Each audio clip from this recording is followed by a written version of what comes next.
I'm Jay, and this is my true story.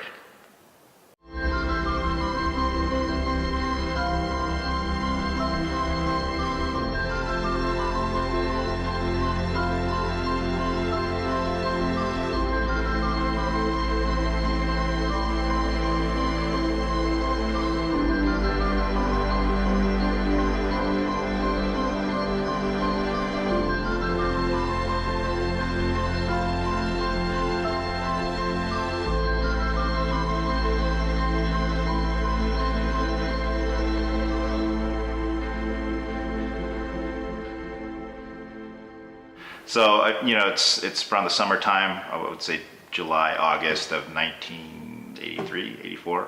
I was about 5 or 6 years old, and we were actually moving from Colorado to Los Angeles.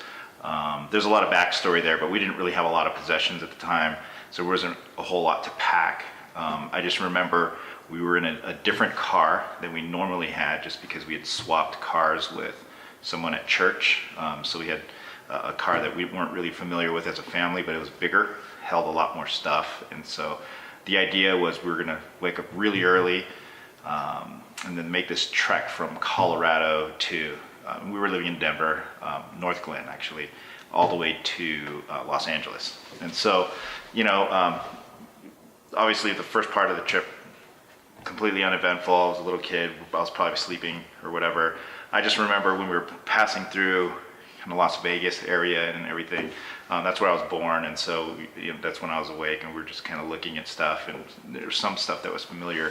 And I remember when we were crossing through that area, my mom was telling us about Death Valley and the Mojave Desert and everything. It was hot, just hot, and then our car broke down in the middle of the Mojave Desert on our way to Los Angeles. And so we had broken down in an area where there's no call box. I think the nearest rest area was just not even close to somewhere we could walk to. And so we were stuck. My dad, not a mechanic, was popped open the hood, and he was fiddling around under there. And we didn't really pack with a multi-day trip in mind. It was literally kind of what we had, some snacks, and we had these gallon jugs of water and stuff that we really had already gone through most of that. And so we were kind of on the home stretch when all this stuff happened.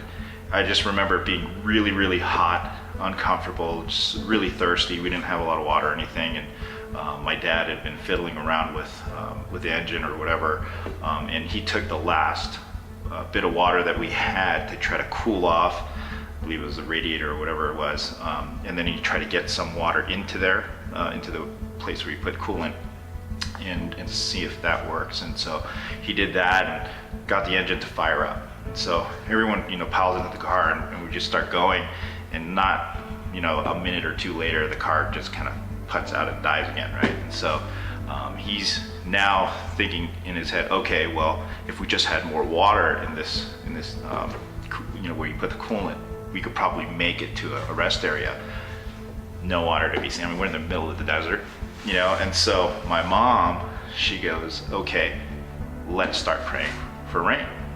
She gets me and my siblings, we're all together, and we're outside of the car, and we're just kind of huddled up on the side of the road, and we start praying. I didn't really know what I was doing at the time. I was maybe 5 or 6. And my dad didn't really join us because he's the man, right? He's trying to get the car fixed and everything. He almost had it, and then it went out again. And so, he's just kind of like, you guys are nuts. We're in the middle of the desert. There's not a cloud in the sky. You guys are, wasting your energy and your time. Like, that's not gonna work. Like, what do you, can you be useful? Like, get me a wrench or something, actually do something that's gonna change the situation.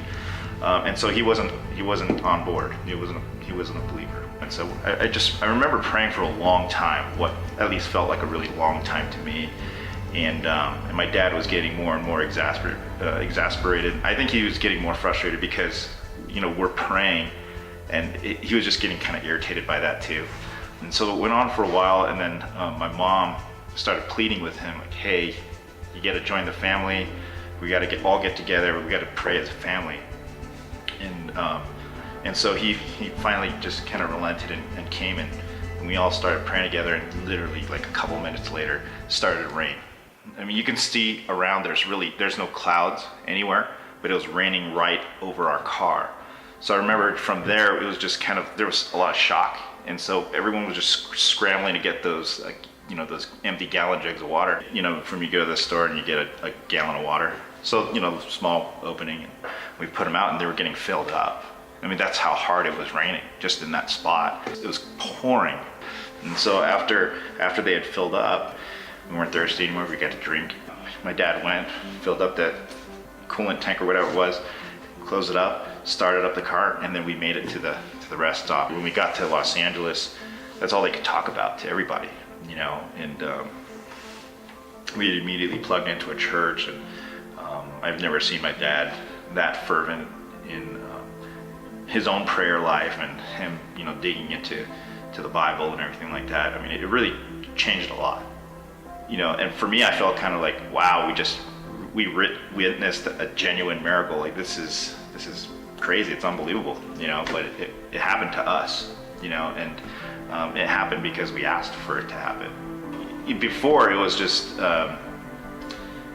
you're taught by your parents, or in my case, my mom, she's read us all the, different Bible stories and stuff like that. So it's a story at that point, but that's when it became real, right? Something actually happened. We asked for something and then it actually happened, right? So now it's like, hey, there's not some entity or something that existed a long time ago and did stuff for people a long time ago. He's real, and he's active, and he's interactive. If it was just me that remembered that happening a certain way, I guess it would be easy for someone to say, you were like 5 or 6, you probably your memory might be playing tricks on you. But I had my brothers in the car, my sister was in the car, my mom and my dad both experienced it. My dad was skeptical, he wasn't on board, he was completely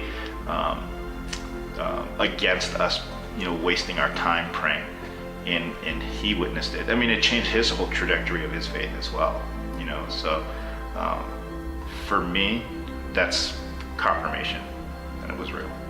As an adult, I look back at that, and I've heard that story about, in the Bible where God provides manna and water and all that stuff, and he still does it.